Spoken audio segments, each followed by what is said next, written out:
በመቀጠልም የዕለቱን የቢዝነስና ምጣኔ ሀብት ዜናዎችን እንጀምራለን። ተመልካቾቻችን የዕለቱን የምንዛሬ ዋጋ፣ የወርቅ ዋጋ እንዲሁም የነዳጅ ዋጋ ተከታትለን እንመለስ።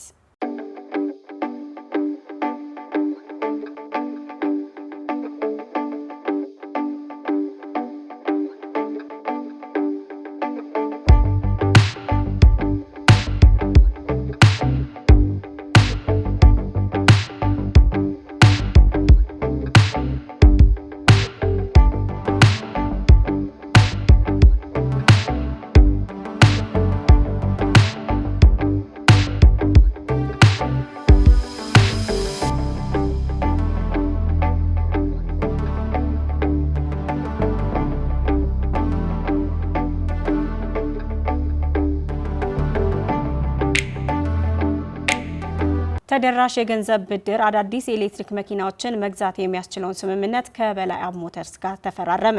የሚገዙ የኤሌክትሪክ መኪናዎችን ገንዘብ ለሚቆጥቡ ደንበኞች የሚሰጡ ስለመሆናቸውም የማህበሩ ስራ አስኪያጅ አለማየሁ ታመነ ተናግረዋል። መሐመድ አብዱ ንጉስ ያዘጋጀውን ብርሃን ሸት ያቀርበዋል። ከተመሰረተ 16 ዓመት እንደሆነ የተነገረለት በላይ አብ ሞተርስ ከተለያዩ ድርጅቶች ጋር በጋራ እየሰራ እንደሚገኝ አስታውቋል። በዚህ ስራውም በርካቶች ራሳቸውና ቤተሰቦቻቸውን እያስተዳደሩ እንደሚገኝ የበላይ አብ ሞተርስ ስራ አስኪያጅ ምንተስኖት ተዘራ ተናግረዋል። አንደኛው ፒክ ቴክኖሎጂስ ኃላፊነቱ የተወሰነ የግል ማህበር ከተባለ ድርጅት ጋር፣ ዛይራይድ ከተባለ የትራንስፖርት ድርጅት ጋር፣ ማይራይድ ከተባለ የትራንስፖርት ድርጅት ጋር እንዲሁም እንደ ተደራሽ ለሰዎች ፋይናንስ ከሚያቀርብ አሚጎስ ከተባለ ድርጅትም ጋር በርካታ ስራዎችን ሰርቷል። በርካታ ተሽከርካሪዎችን አቅርቧል።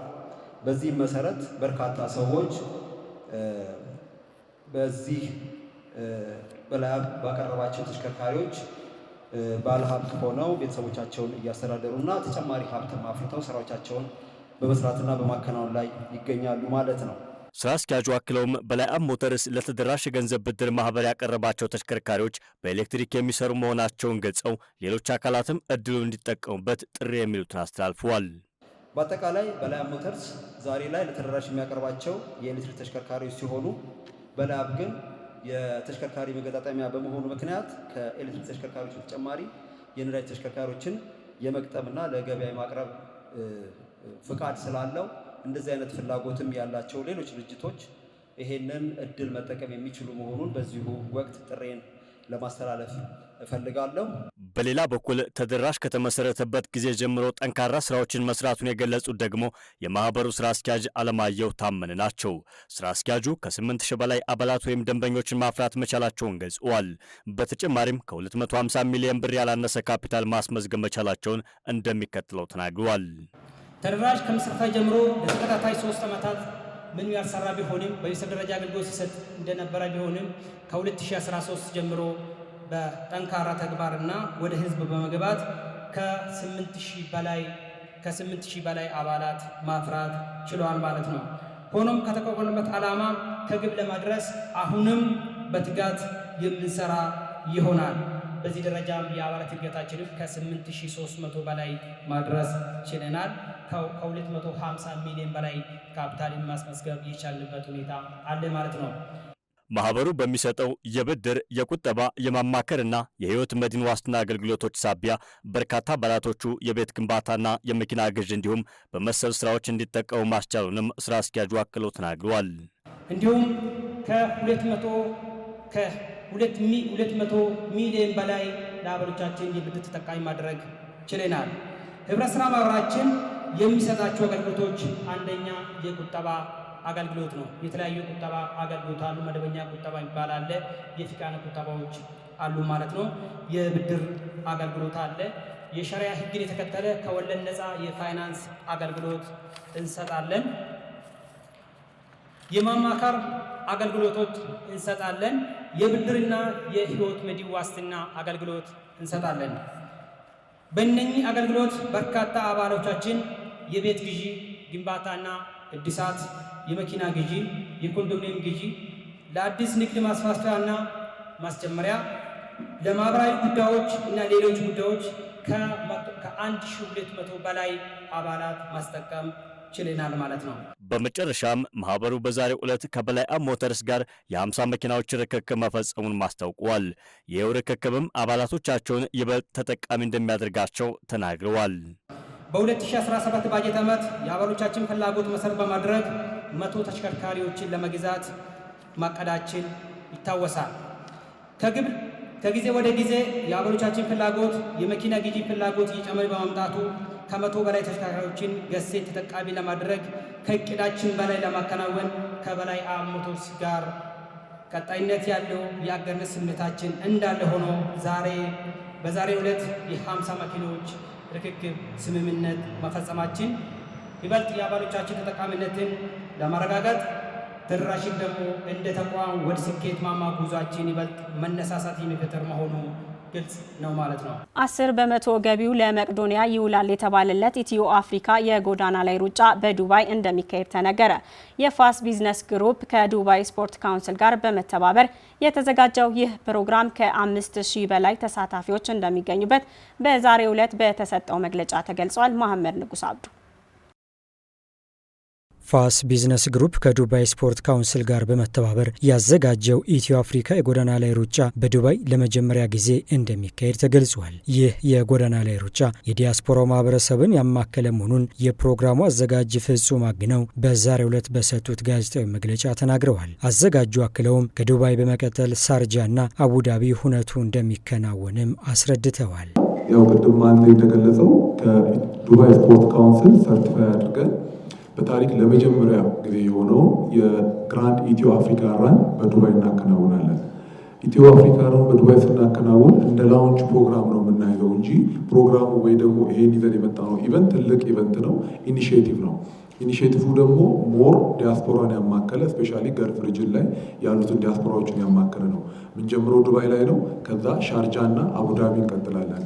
የዲያስፖራው ማህበረሰብ ከመዝናናት ባለፈ በትውልድ ሀገሩ ኢትዮጵያ በተለያዩ ዘርፎች ተሰማርቶ ኢንቨስት እንዲያደርግና የህዝብ ለህዝብ ግንኙነቱ እንዲጠናከር ያስችላልም ሲሉም አዘጋጁ ተናግረዋል። የዚህ ፕሮግራም ዋና ዓላማ ስፖንሰሮቻችንም ኦንቦርድ አድርገን ይህን ፕሮግራም ስናከናውን አንደኛ ዲያስፖራው መጥቶ ተዝናንቶ ጥሩ ጊዜ አሳልፎ ከመሄድን በተጨማሪ በኢንቨስትመንት ሀገራችን ላይ ኢንቨስትመንት በተለያዩ ሴክተሮች ኢንቨስት እንዲያደርግ ሀገራችንም እንዲያግዝ አዘሚን ታይም ደግሞ ኢትዮ አፍሪካን ፕላስ ደግሞ ዩኤኢን ስፖርት ዲፕሎማሲን ለማጠናከር አዘሚን ታይም ደግሞ ላይክ የህዝብ ለህዝብ ግንኙነትንም ሞር ለማጠናከር ይረዳል ብለን ያሰብነው ፕሮግራም ነው።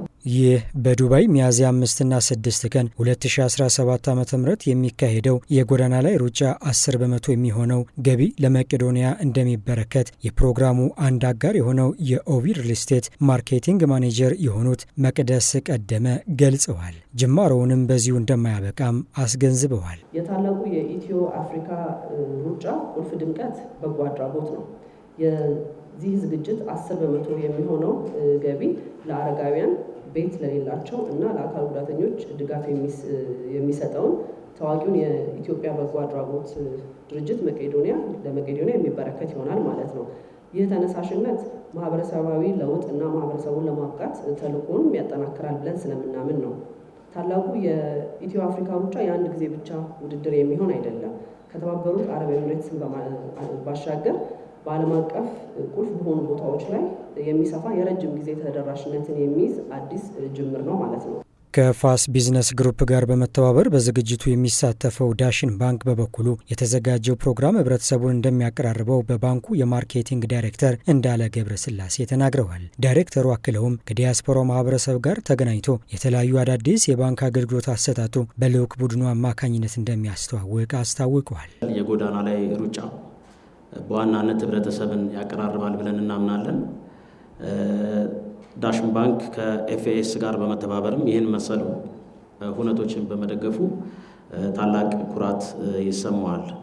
በመደበኛም ሆነ ከወለድ ነጻ የባንክ አገልግሎት በተለይም ለዲያስፖራ ማህበረሰብ ከገበያው የተሻሉ አማራጮችን ለማቅረብ ሰፊ ዝግጅት ስናደርግ ቆይተናል። ይህንንም ለማስተባበር ያዋቀርነው የባንካችን ልዑካን ቡድን አለ። መጋቢት 28 ጀምሮ ወደ ዱባይ በመሄድ የተለያዩ አገልግሎቶችን ለዲያስፖራ ማህበረሰብ የሚያስተዋውቁና የሚሸጡ ይሆናል። በመጨረሻም የፋስ ኢቨንት አዘጋጅ ፍጹም የመግቢያ ዋጋው 100 ዲርሃም መሆኑን የገለጹ ሲሆን በመላው ዓለም ለዚህ ፕሮግራም ለመታደም የሚጓዙ ዜጎች በኢትዮጵያ አየር መንገድ 20 በመቶ ቅናሽ እንደተዘጋጀላቸው በዝርዝር አስረድተዋል። ወደ ፕራይሱ ስንመጣ ፕራይሱ ቶታሊ በድርሃም እንትን ስንል 100 ድርሃም ነው የሚሆነው። ከ100 ድርሃሙ 50 ድርሃሙ ለመቄዶንያ ነው የሚገባው። ይህንንም በሚዲያ ላይ ገልጸናል። አሁንም ለፕሬስ ሪሊዝ ላይ ሜንሽን ማድረግ እንፈልጋለን። መቄዶንያ 150 ድርሃም ሙሉ 50% ኦፍ ገቢውን መቄዶንያ ነው የሚወስደው ከ3000 ተሳታፊዎች ማለት ነው።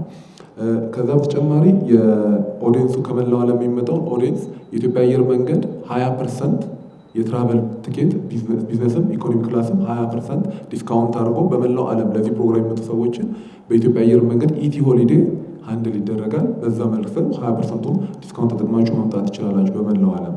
የአሜሪካው ሆስፒታል ከዱባይ አጋር ድርጅቱ ሪቪስኬል የሕክምና ቱሪዝም ጋር በጋራ በመሆን በአፍሪካ የሕክምና ቢሮአቸውን መክፈቱ ተነገረ።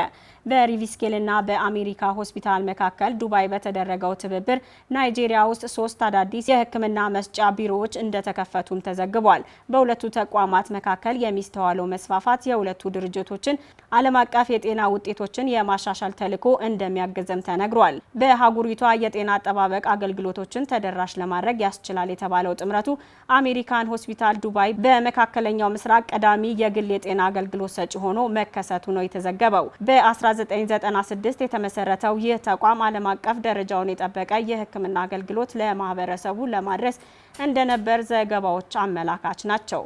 የተባበሩት አረብ ኤሚሬት ለሕክምና ቱሪዝም ከፍተኛ ዓለም አቀፍ መዳረሻ በመሆን በተሳካ ሁኔታ እየሰራች ትገኛለችም ተብሏል። ሀገሪቷ በዘርፉ የነበራትን አቋም አስጠብቃለች ያለው ዘገባው ይህ ስኬት በጤና አጠባበቅ ኢንዱስትሪው ላይ እምነት እያደገ ስለመምጣቱም ተመላክቷል ሲል የዘገበው አፍሪካ ቢዝነስ ገጽ ነው። ተመልካቾቻችን የቢዝነስና ምጣኔ ሀብት ዜናዎቻችን ተጠናቀዋል።